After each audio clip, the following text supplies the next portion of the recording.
listening to Season 6 of the Devoted Dreamers podcast, where we talk about our God-shaped dreams. I'm your host, Merritt Onsa, and in this new season, I want more than ever to point you to God's truth to help you move from uncertainty to action in your God-shaped dream. We will begin each episode with stories of women just like you who have learned to listen to that still small voice of God, who have found the courage to take their next step and have trusted Him along the way. But you need to know that this show isn't about hustle or doing more, working harder, or being better. Nobody needs more of that. This show is about experiencing God's grace and learning His love for us in the midst of the labors, dreams, and ambitions He's given us, and all the challenges that come hand in hand with those. So whether you're starting out or maybe even feeling like the years of dreaming are beginning to run out, whatever your dream and the doubts you're battling along the way, you need to know God sees you. And there's a beautiful passage in Ephesians 1 that I keep coming back to, where our gracious Father reminds you that you were created and chosen for a purpose in order that you might live for the praise of His glory. So whatever might be standing in the way of your dream, whether that's something deep inside of you or something external, God has a plan for you, His daughter, and He is with you in it. And I pray that you will know those truths a little deeper today as a result of this conversation. You can always connect with me and the other listeners in my Facebook group or via my Instagram at MerrittJO or as a patron of the show. Everything you need to know, including the show notes, can be found on my website at merrittonsa.com. And now, here's today's episode.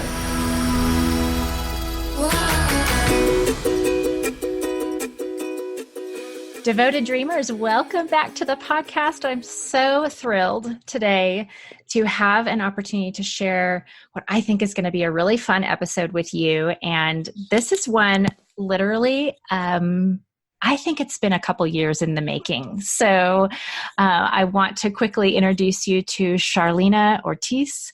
She's a life and business coach, a writer, and she's the founder of Griten Virtue, a personal development company for modern day women. And she's here to talk to you about her God-shaped dream. Welcome, Charlena. Thank you so much, Merritt, for having me. It's so fun. It's so fun to see your face on the screen. I know no one else can see you, but yes.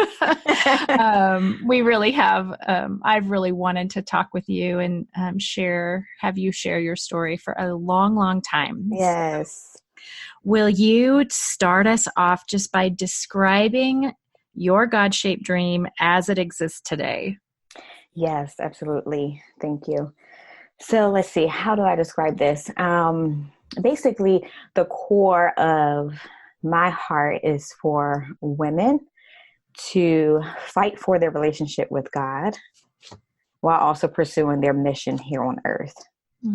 But not just pursuing it just to pursue it. Like, I believe that there's a difference when you pursue your mission from a place of freedom versus fear, confidence versus anxiety. And so I really desire women to pursue their mission with clarity, confidence, and conviction. And in our approach is like, we want to really cater to the woman holistically and helping her to improve her self-awareness, align to her true identity, become spiritually confident as she do meaningful work. Mm-hmm. And this is why I wanted to have you on the show. Just as I was reading, I know you guys have recently kind of redone your website and yes. the language there. And I was reading that today and just going, yes, this is what I want to. And so I love it. Freedom versus fear. Yes.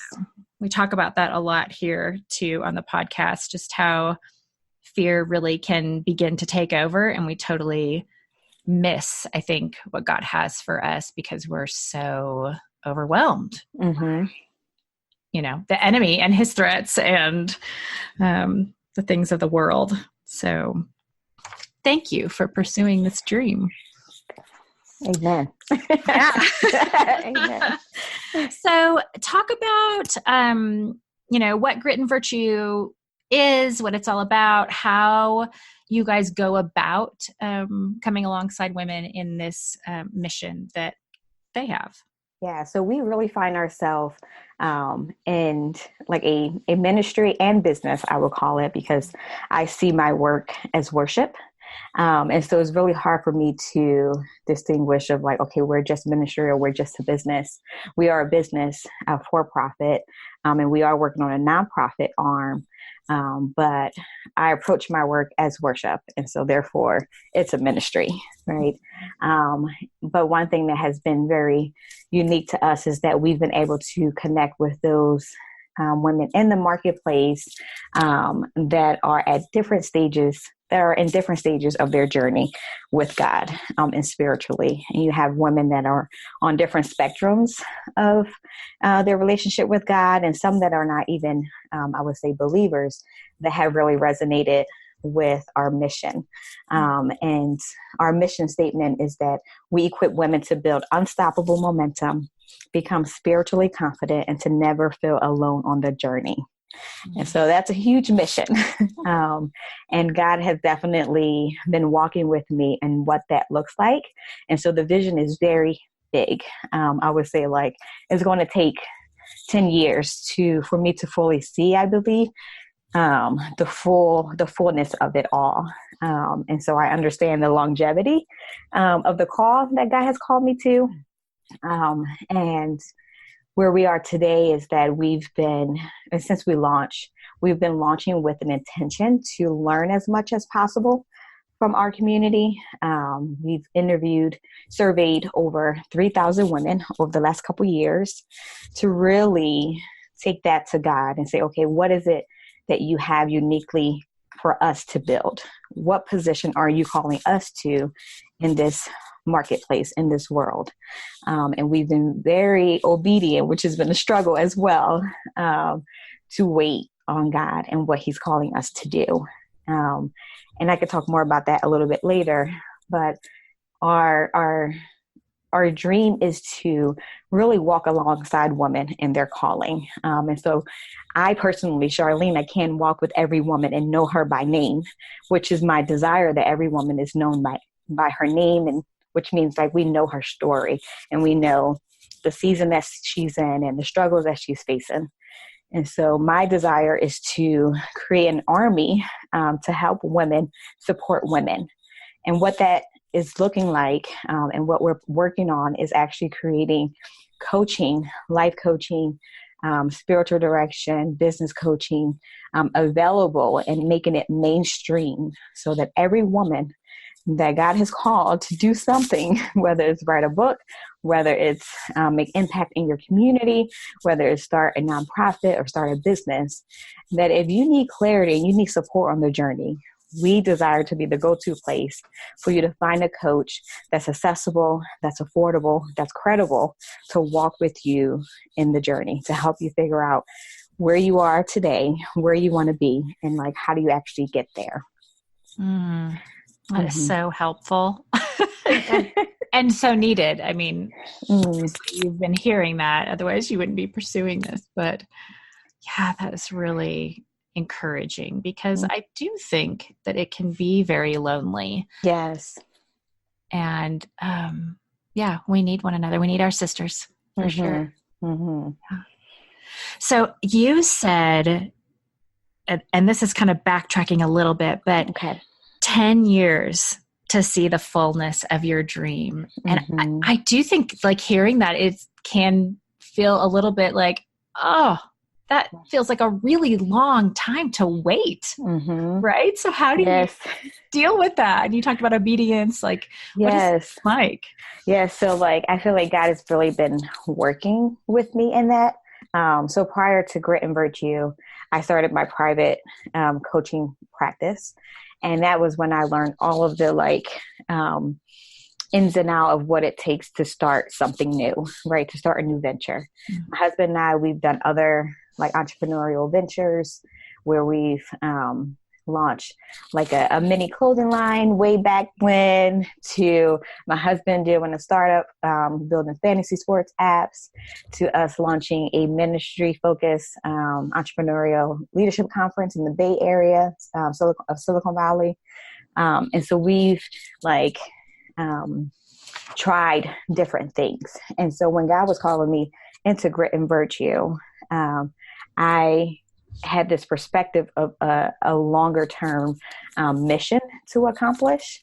And right away, I still didn't get it. Like I wanted to launch with the thing right away, like with the business model right away. And just over and over, he's been teaching me how to find rest. I'll call it like finding rest in the hustle, because it's so long, and the longevity of it. Like I feel like God is calling me to learn how to count on him as like my sustainer, because we can like hustle ourselves out of commission, because it can be so tiring. My husband and I, we lived in the Bay Area for about 5 years. And one of the biggest reasons that God called us out to Colorado was really to find rest in the hustle, to follow his unforced rhythms of grace. He was calling us not to build Griten Virtue, like in a 1-bedroom apartment with ramen noodles, like eating ramen noodles. He was just calling us to go at it at a different pace. And so he started to whisper those things in the very beginning. And I feel like there's so much freedom in that. Yes, you want to continue to build momentum and like build progress and like move forward. But also having that perspective, I think just gives a lot of freedom to, okay, God, like I am clearly trusting you in your timing and your direction. Because if I would have launched what I thought Griten Virtue was going to be like within the first 6 months, it would have been completely different what God has clearly orchestrated in our strategy and our blueprint today. Yeah, I think that's really helpful to know, because I've had that experience too. Just as you take small steps, it starts to morph a little bit, and you learn more, and you're like, oh, wait, I'm going down this road now with the Lord. So yeah, that's really helpful. So you talked about that kind of waiting and slowness being a challenge. What have been some of the other difficulties along the way? So I'm going to backtrack a little bit, just to talk about like how I actually got into Griten Virtue, because I know there's a lot of dreamers out there that's just trying to figure out, okay, Lord, what do you have for me? How do I even start? What path do I actually go down? And so I'll backtrack a little bit to even before Griten Virtue. And so as I was working in my coaching practice one-on-one, a couple years in, I began to sense God calling me to do something beyond just one-on-one coaching. And I didn't know exactly what that was, right? And so I began to seek God and ask myself questions and coach myself of like, okay, Lord, what is it that you're calling me to?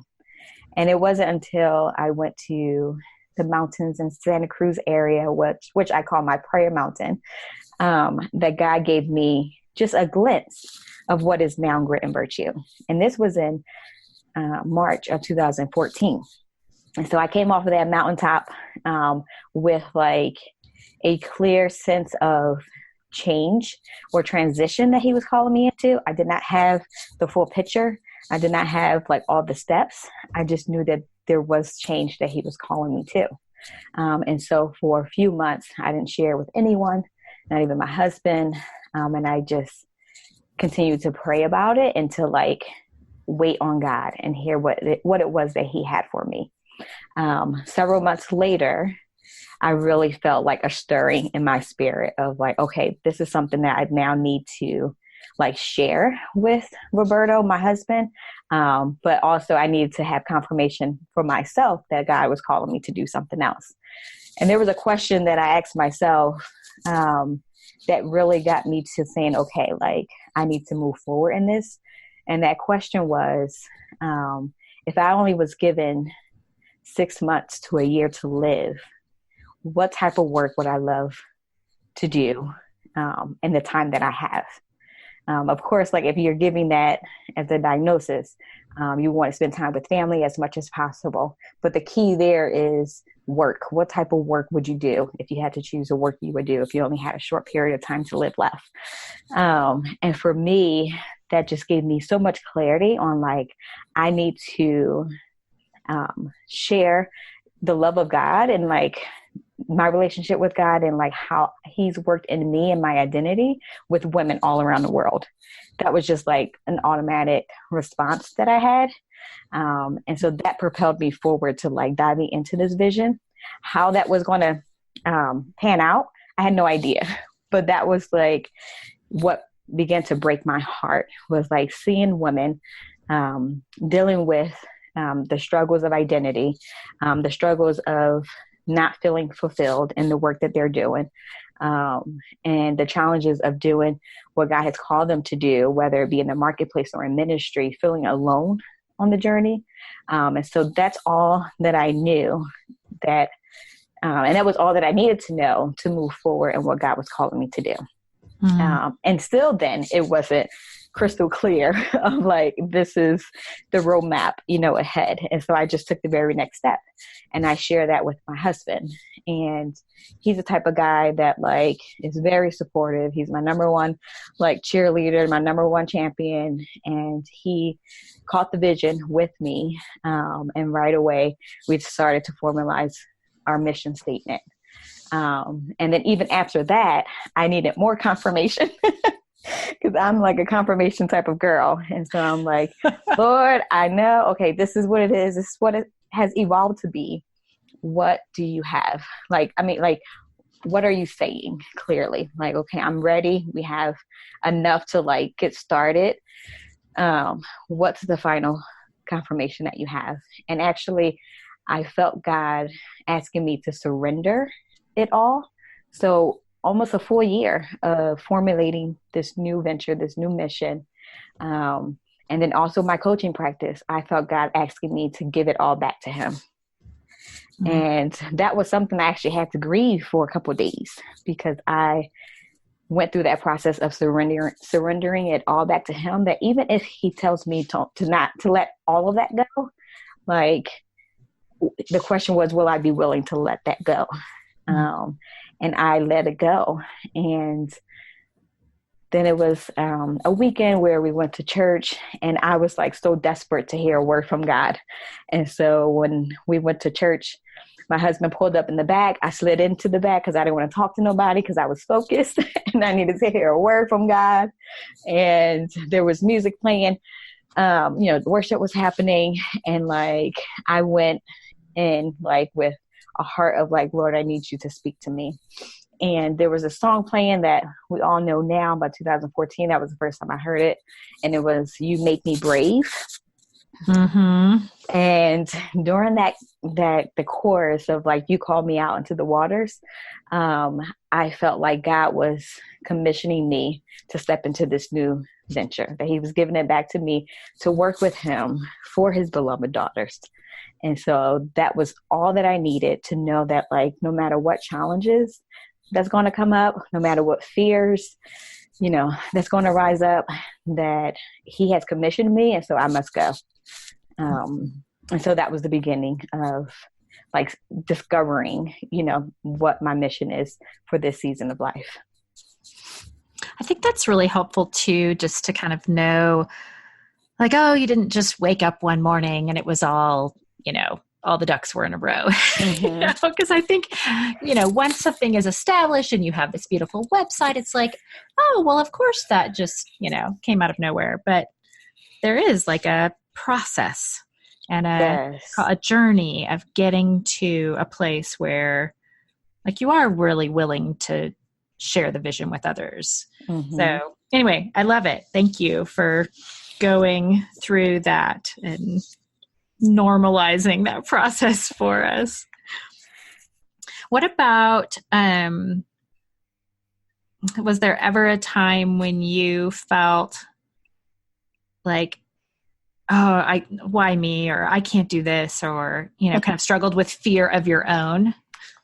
let me tell you. Okay, so what I've learned is that like when you begin to step out into like the unknown, like the attack of identity becomes very strong.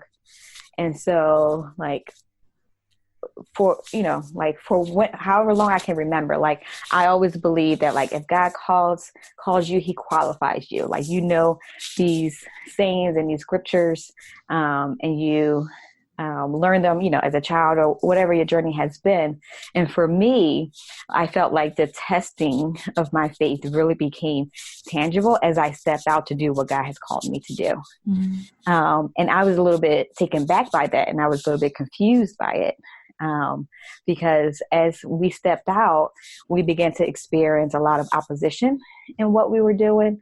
And so it felt like the end before the beginning of just many different challenges. And within the first 6 months of us launching Griten Virtue, there was just like challenges with our community. I experienced my first miscarriage. Our name actually changed. And so we had some trademark issues that came up. And so in all of that, and especially with all of the pain that comes with loss of a child, I felt like the enemy was trying to have a feast on my identity as I was continuing to build out Griten Virtue. And what I learned was, even though like we go through life, no matter what life brings us, no matter what disappointment come our way, because it's going to come our way, that doesn't give us permission to give up on the mission that God has called us to. Mm-hmm. Unless God says otherwise, like we have to persevere. We have to continue to care for our souls, but know that it's a lot of opposition when God is calling you to do the thing that he's calling you to do. And that year, for some reason, I just felt like everything about my identity was being questioned. The biggest one was, am I qualified? Can I do this? And I knew what to say, but I didn't really believe it in my heart. And so that was something I became very aware of. And throughout like my journey, God has really transformed my identity, where it's not just something that I know what he says, like I know that I know, like there's a connection from my head to my heart and the rewind of my mind to know who I am in Christ. And so, yes, talk about fears. Like there was a lot of fears that I had to overcome. One of them being public speaking. Mm-hmm. And as a teenager, I was really involved in my youth group and in ministry, and we did things in the community all the time. And I used to speak all the time. But there was something that happened from being a young adult to a little bit older of a young adult that fear creeped in. And I really had to fight through like the fear of public speaking, to the point of like I would do it afraid. And so if I had a speaking engagement, I would do it even if my legs were shaking, even if tears was coming down my face. Like I have stories. Mm-hmm. Like I would do it because I know that the call that God put in my life, and I'm like, this cannot hold me back. And doing it each and every time has helped me overcome it. But I had to really learn how to see what God sees in me as far as my voice and my accent and like all these things that were a surprise for me. But I felt like it became more of an opposition because I was now on the track to what God has clearly called me to do. Mm. There's like 6 things I want to talk about that you just shared. Oh, not enough time. Gosh, I love what you said about doing it afraid. I think that's really helpful and kind of true to my experience as well, that sometimes we might have to just put aside that, someone might see our legs shaking as we're doing a talk. Like, yeah, right. I mean, fortunately here I am on a podcast. No one can see me sweating, but but as we talked about, this happens for sure. Yeah. Today, I want to introduce you to Laurel Denise, a shop that creates meaningful handmade jewelry meant to encourage and inspire. Laurel talked about staying focused on your dream in episode 117, which I loved. And of course, I have loved her jewelry since I first saw her petite handwriting on one of those leather bands on Instagram. And I know you're going to love it too. Between now and October 31st, every purchase you make at laureldenise.com using the code Devoted Dreamers at checkout will support the Devoted Dreamers podcast. As we take bold, brave steps toward our dreams, the day-to-day encouragement of a sweet little piece like one of Laurel's bracelets could be the reminder we need that we're not doing this alone and that God is with us. There's one with Daughter of the King, which of course I love, another with Be Brave, either in a brass cuff or leather, or one with just Beloved. These are the three pieces I've fallen in love with, but go grab the one that speaks to you, that you need most in this season of dreaming. Pick a bracelet, necklace, keychain at laureldenise.com. Use the code Devoted Dreamers. There's free shipping too. And join us in wearing a daily reminder that God is near and holds you and your dream in his hands. Gosh, yeah. And so I'm curious if you, this is probably much longer than just a quick podcast interview question, but as far as kind of getting through some of that identity stuff, like were there any faith practices that helped you, draw closer to God and help you see yourself the way he sees you? Yes. So I would say there's a point when we actually relocated to Colorado, and friends of ours invited us to a retreat here in Hot Sulphur Springs that began to be the catalyst in teaching me, and God teaching me how to practically rewire my mind. Mm-hmm. And then as a result of me experiencing a spiritual like encounter, like God has also taught me through training that I did over the last year using neuro-linguistic programming with coaching, how to help others rewire their thinking in their mind about their identity. And so I'll try to share like the catalyst of this in the short version, if I can. If I can. Yeah. Okay, so at this retreat, it was just an invite that friends invited us to. We had no idea what it was about. We went, and sure enough, like the topic was identity. And a month before this, not only was the lie, I am not like, or questioning, am I qualified, strong, but other things began to stir up, like, am I enough? Not only am I enough to do what God's called me to do, but am I enough as a wife? And like all of these identity issues really like became almost paralyzing. But I can identify like the opposition of it. And so I was able to push through it. But it became very emotionally obvious for me, and like in my walk with God and just in my day-to-day with my husband. And so going into this retreat, like I just knew I needed God to see me, and I needed breakthrough.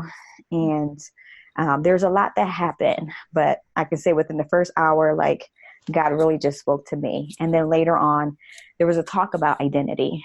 And there was one thing that this woman said.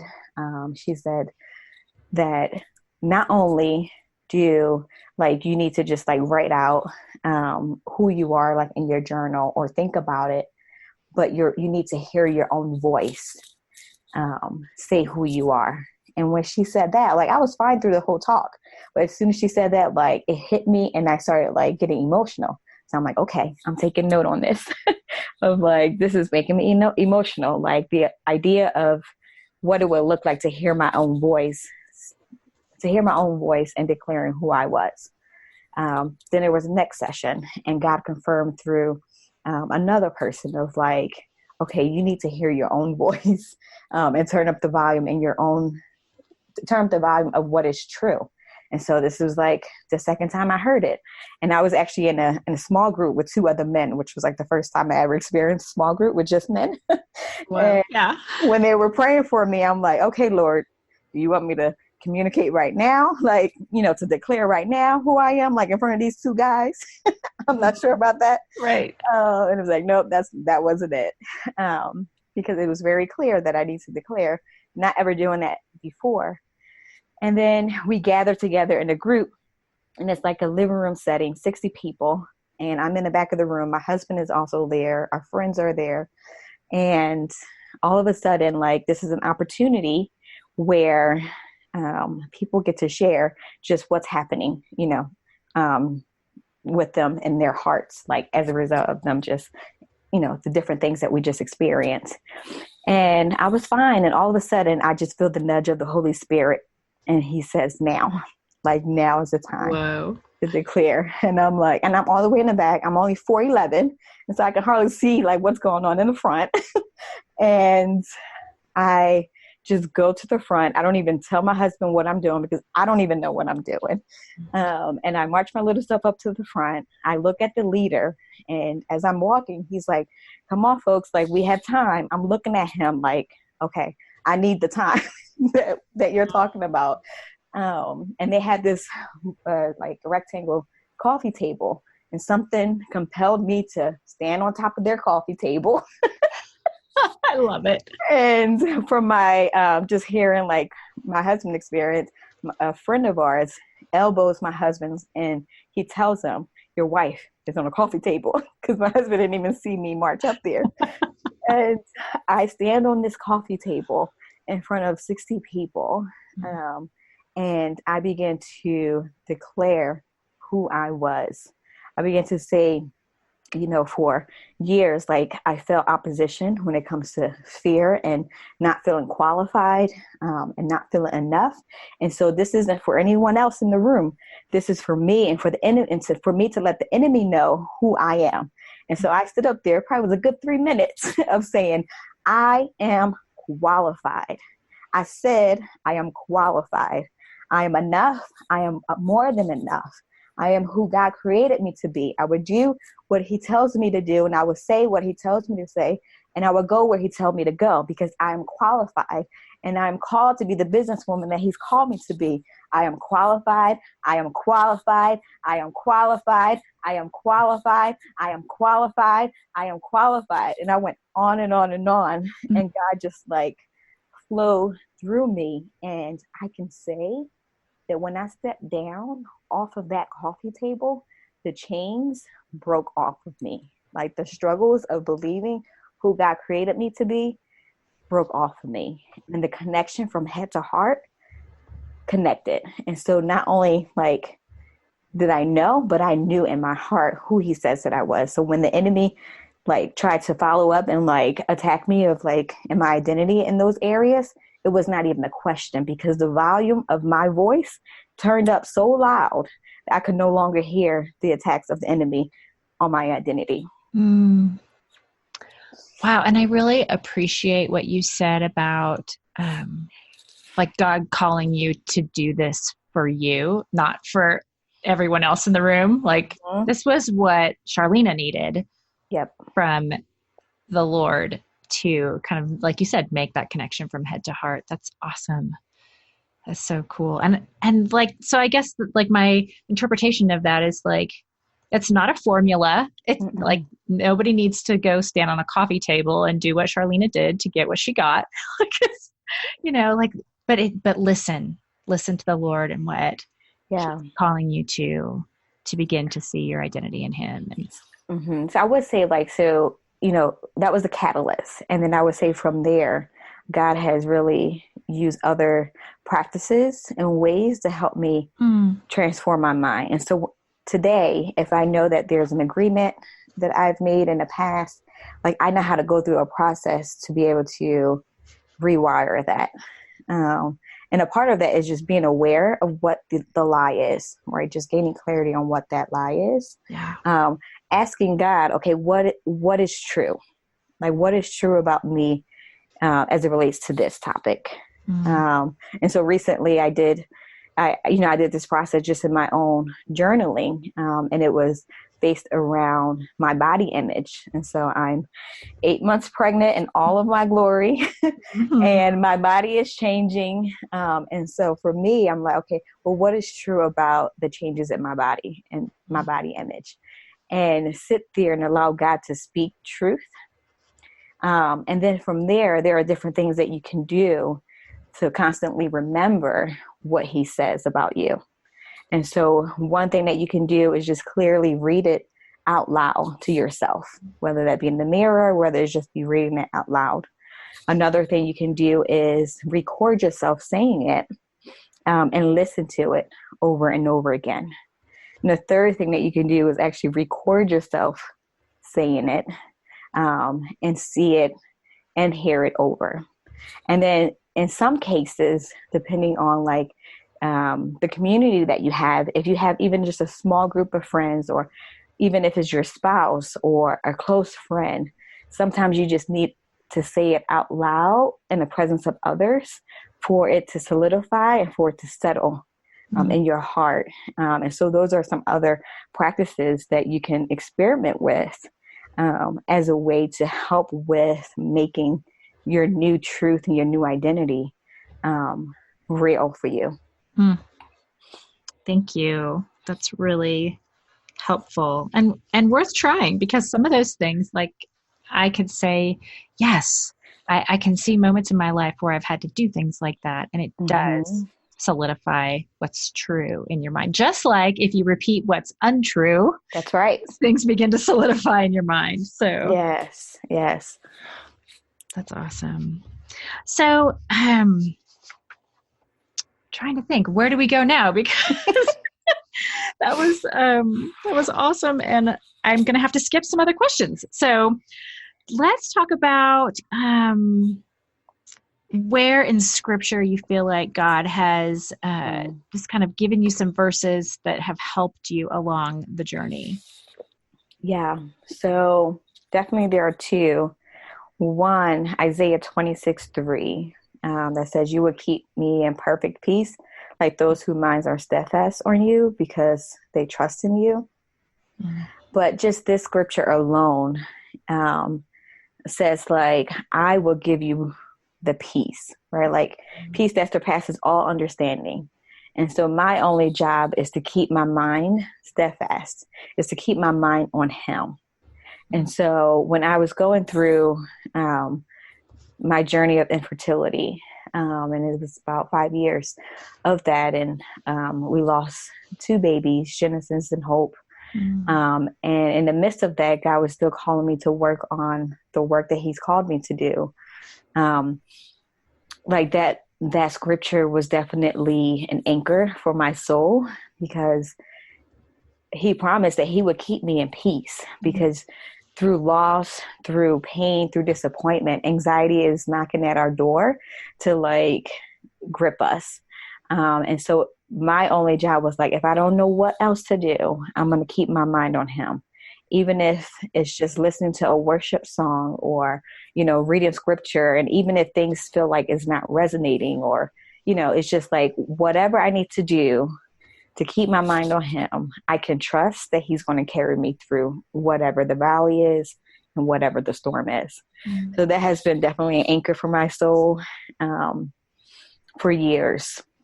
And then as it relates to work and the invitation that God has invited me into, and I mentioned this phrase earlier, unforced rhythms of grace, it clearly came from this scripture, Matthew 11:28-30 in the Message version, which says, are you tired, worn out, burned out on religion?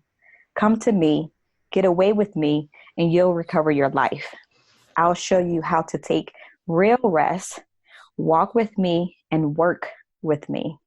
Watch how I do it. Learn the unforced rhythms of grace. I won't lay anything heavy or ill-fitting on you. Keep company with me, and you'll learn to live freely and lightly. And this has been a scripture that's been with me for years now, especially as we started Griten Virtue a few years ago.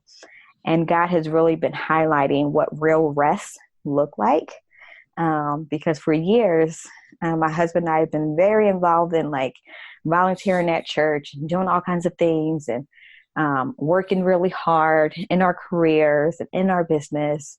And there came a point where we were just exhausted. Our soul was in soul fatigue is what I would like to like explain it as. And that comes from a book that I love called Soul Keeping by John Ortberg. And so he really had to teach us what it means to rest well. And the question that I love to ask God and help me to figure out, well, what is it that my soul needs is at any given time, whether it's in this, like for this season, for this week, for this weekend, or even for this day, a question to help you to align with what your soul needs is, Lord, what is it that my soul needs? Like, what is it that's going to bring me real rest? And I've been surprised in the different things that got highlighted on what I needed for my soul. I would never have guessed on my own, because you think often it's like, okay, let me just sleep in a little longer, or, do fun activities. Like we can assume what fun and rest look like. But when you ask specifically what your soul needs, God, he will highlight different things that you may have never even imagined that it could be. Absolutely. Mm-hmm. I was just reading something about the Enneagram, that each different number needs a different kind of rest. And that really coincides with what you just said. Like for me, I'm a 1 and I need to get away. Yes. Which is good. I've been thinking about that. Like, what does real rest look like for me? Yes.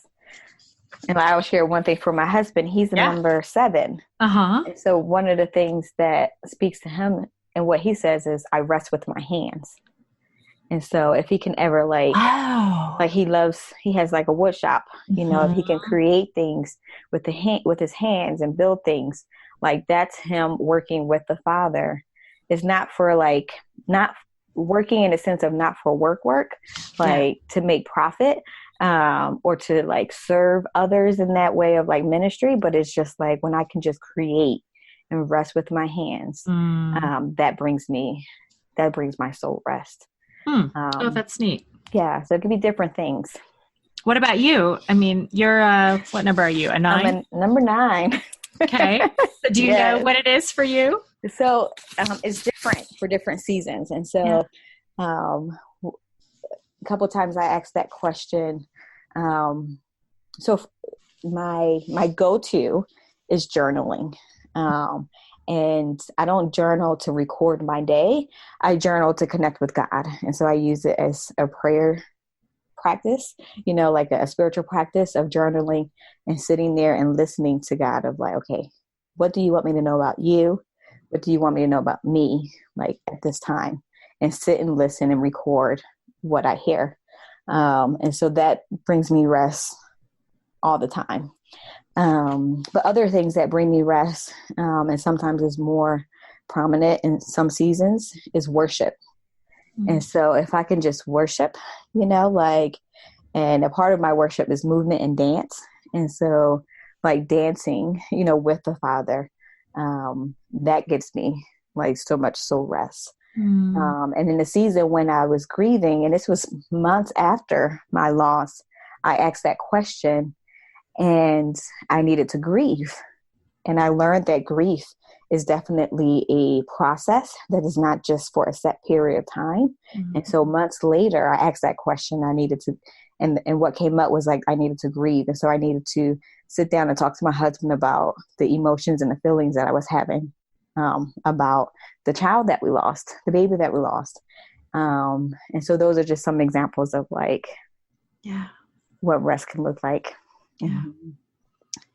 By the way, thank you for sharing about that really hard experience of losing 2 babies. Oh my goodness. And I know that's so difficult. And there was a time when people just didn't talk about that. So I appreciate you being willing to share that.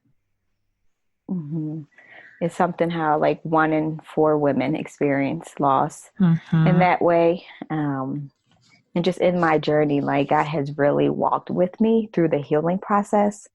And so I can say that my heart has fully healed. The first experience, it took 2 years to close the chapter. The second experience, it took 9 months, actually on the due date, where I felt like God closed the chapter of like the ache that you feel when it comes to loss. And going into, okay, Lord, like we're going to try again. I really needed a word from God as to how to handle the emotions that could come up again if we lose another child. Because he gave me a strong promise. I would say in 2017 that we were going to have children. And a month later, I actually conceived, but that ended in a miscarriage. And so you will automatically think when he gives you a promise and you start to see, like him move in that direction, that now is the time for it. But what I realized is that when God gives you a promise, you don't know the process that you have to go through and the challenges you have to go through and the loss you have to go through to see that promise actually come to fruition. And so after we experienced that loss, but I had this really strong promise that he was calling us to continue to try. I'm like, Lord, I need a word for you to help me in this process of going through the whole journey of conceiving again. And how do I handle the loss of another child? That's what could happen in the future. And he really gave me a word and like an encounter as it relates to eternity. Right. And so all things being restored and knowing that my 2 babies, like they're in heaven with Jesus playing, and I get to be with them when we are reunited again, and everything is going to be fully restored. But he really had to give me a download for me to believe, that for myself and in my heart, so that when we approach getting pregnant again, I did not want to carry any fear throughout the pregnancy. And one thing that he whispered to me is that all things are from me and all things are for me.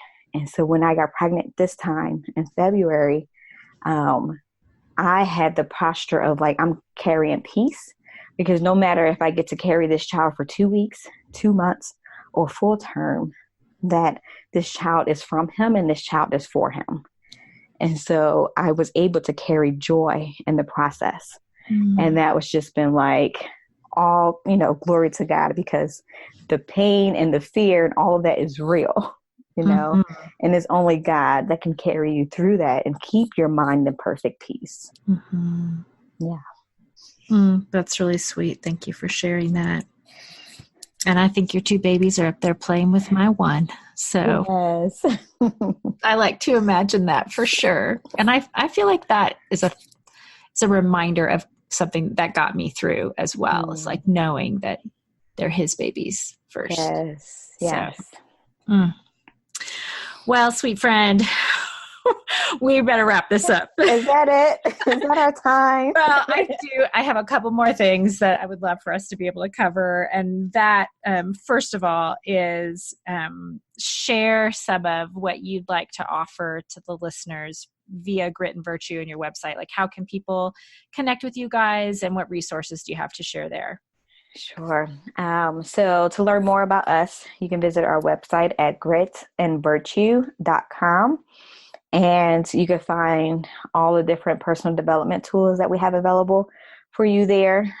If you're looking specifically to transform your identity, we have a free 14-day identity challenge that you can check out and sign up for.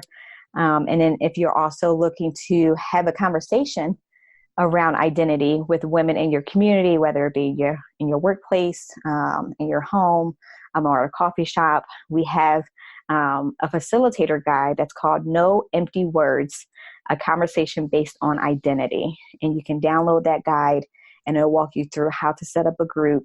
And is very easy to facilitate, but it gives you everything that you need to have the conversation around identity.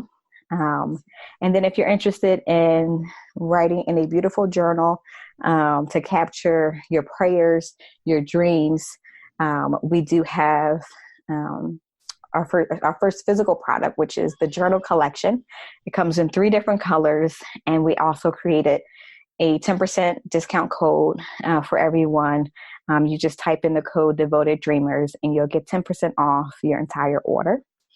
And also we're on Instagram and Facebook at Griten Virtue. Awesome. Thank you so much. Those are all great tools and opportunities. And I'll put links to all that stuff in the show notes too, so people can easily find that later on. Great. Thank you. Okay. So will you close us with just kind of like a final reflection on how this experience of stepping out in faith and trusting God and following His dream for your life, how that has changed you? Yeah. So the biggest change is that work has been a tool for my personal transformation. And I know many of us seek God for our calling and for our purpose with the posture of like, Lord, what do you want me to do in the world? And yes, our gifts and our talents are to serve other people. But I believe that God's intention, with whatever path that He's called us down, His ultimate intention is that we are transformed in the process. And so I've been completely transformed by walking out in faith and taking risk. And I just want you to be aware of that when you are in the process of going after what God's called you to go after, that the final destination is not the wind. The wind is the process of you becoming who God created you to be, and you becoming whole in that process. And so He uses our work and our journey of exploration and starting and building as a way for us to depend on Him and to co-create with Him. And so just know that as you are pursuing, as you're discovering what your dream is, or as you're pursuing your mission, is that God, He wants us to be intimate with Him, and through that dependent on Him, so that we can ultimately transform who He has called us to become.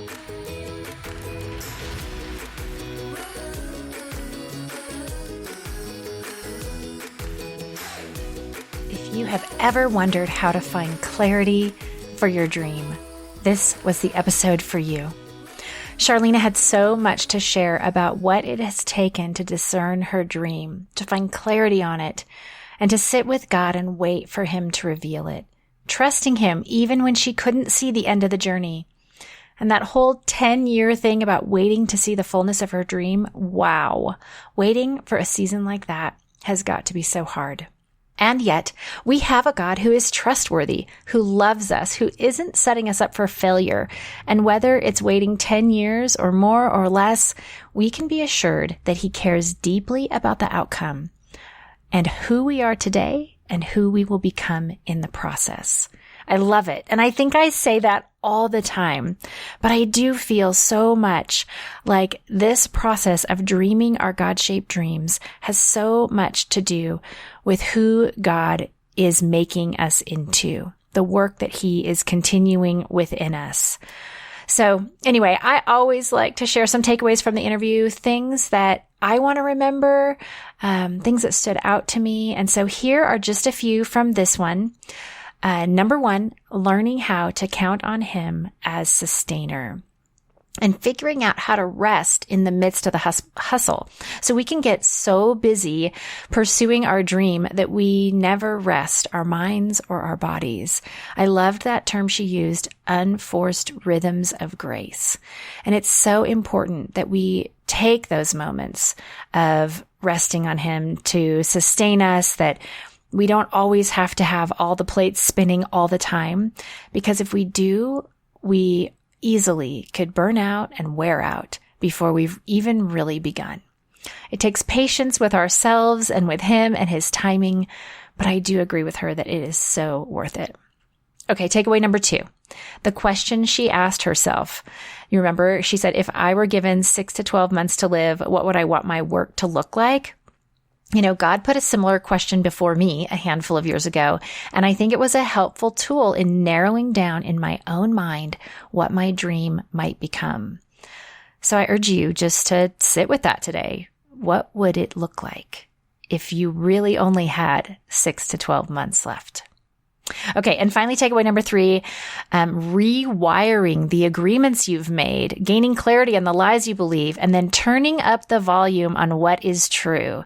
So helpful and so necessary because we have those lies rolling around in our heads, and it's the enemy that wants us to be controlled by them, devoured by them. Remember, he seeks to devour us.